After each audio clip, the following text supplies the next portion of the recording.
or any bones really. It transmits the vibration of the sound signal that would normally go into the air and you would hear it, into a vibration that would then transmit through your bones and then be received by your inner ear and turned into sound in your brain. So that's pretty cool. So I bought 2 of those and figured out what I was going to do with it. And I also wanted to play around with Bluetooth audio and streaming and things like that. So I, there's a lot of impulse buying. Offset by then selling it again, so that's good. But I then started playing around with that and built a really preliminary connection between Bluetooth audio and these transducers that would then transmit that into vibration. So I built one of those, and it was really quiet, but it works, and it was really creepy because you put it in the back of your head and just kind of hold it there because I didn't get around to doing a strap system or anything.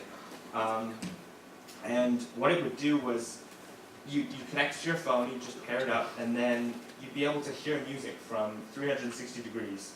And the coolest part about that I didn't really realize at the time was you don't have to have a working eardrum for it to work. You don't have to have inner ear bones, you don't have to have an ear canal. You just need to have the very, very, very last part before it becomes a nerve and enters your brain, inside the cochlea, which is very, very small and a little piece that most of the time isn't what's wrong with you if you're deaf.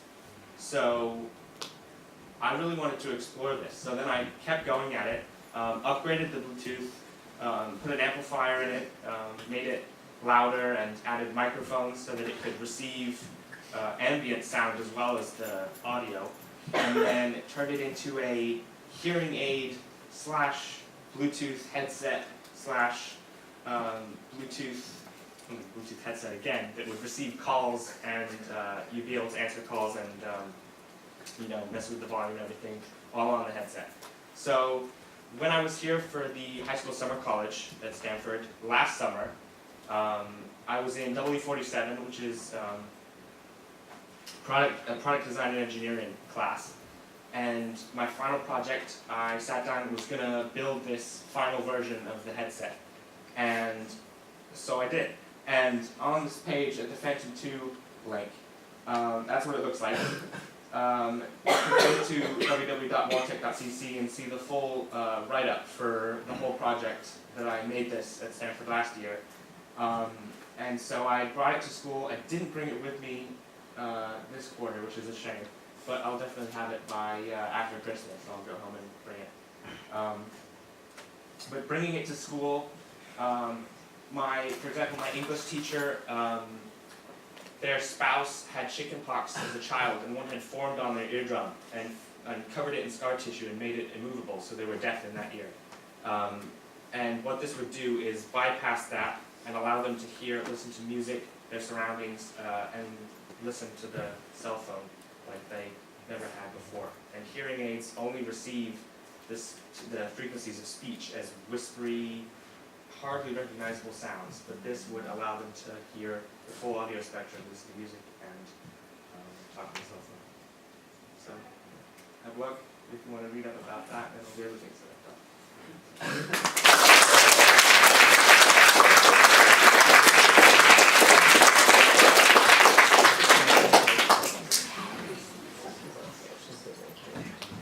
Okay, in our final chapter for innovation, we have Trenton with his talk, Slide Into My EDM, 5 minutes in my studio. Woo! All right. Well, that's a problem. Okay. Hi everyone, I'm Trenton. We're just going to kick this off with my the drop from my remix of Plastic Doll by Saint. So you're just going to go back there and play it real quick.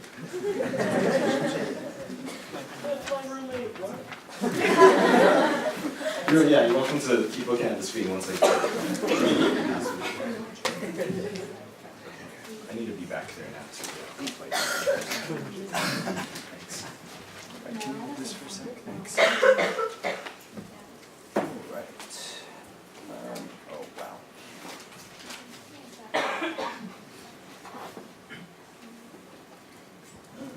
Yeah, this is what I mean, right? It takes like a minute for it to reset itself when I do that. Alright. Plastic dolls like me, you got curves,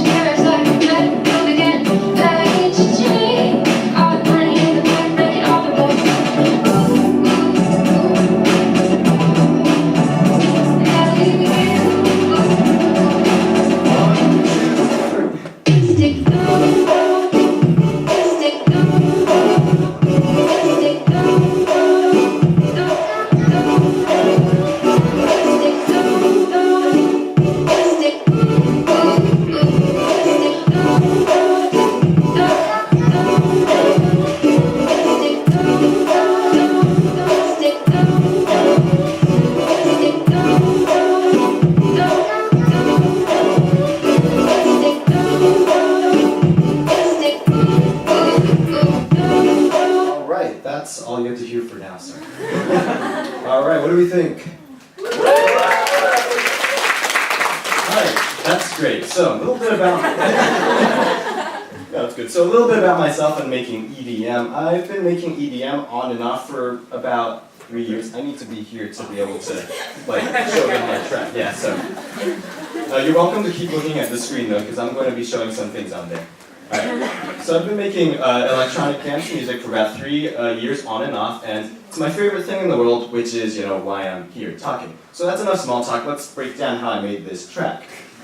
Alright, starting with the first layer. You can see that I kind of just went top down in my making of this track. I wrote the drop first because it was just coming to me. So how I composed that? Well, how I came up with the chord progression was I was walking back from the dining hall one day and I thought that chord progression would sound cool. So I wrote it down like this, so I wrote it down and, oh, it's not showing up. Right here, and all those green rectangles are like notes. And that's how the chord progression came to be. Now let's talk about how the sound was made. There's 2 layers to this sound. Layer 1 and layer 2. And pretty much these layers are made pretty similar through a synthesizer. So how that works is...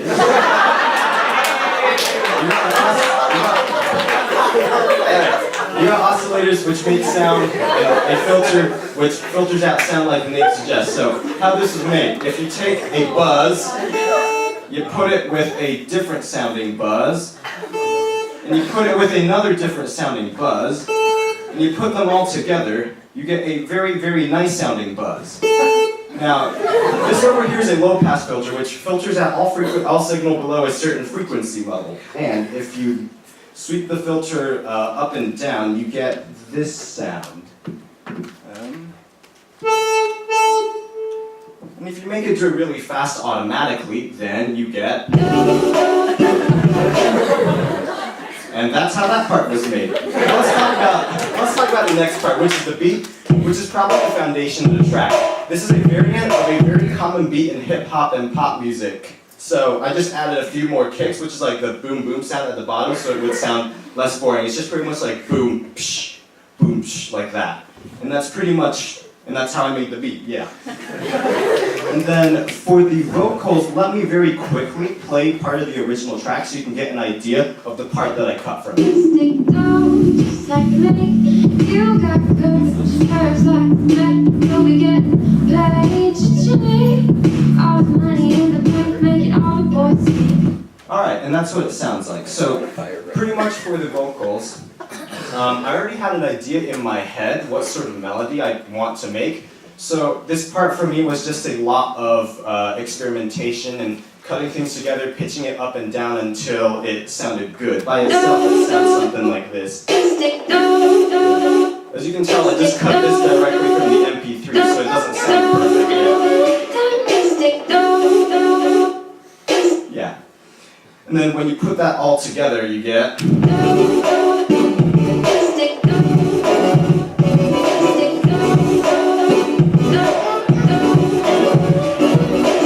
Alright, and that's pretty much how I made this track. Alright, thank you for all listening.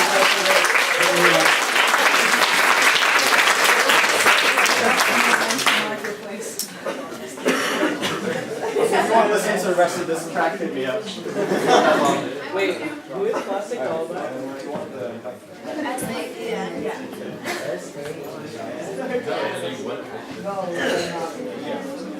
Okay, so we have Act 2 coming up now. Act 2 is nature. First we have Wyatt presenting Reinventing the Leaf, developing a novel photosynthetic system.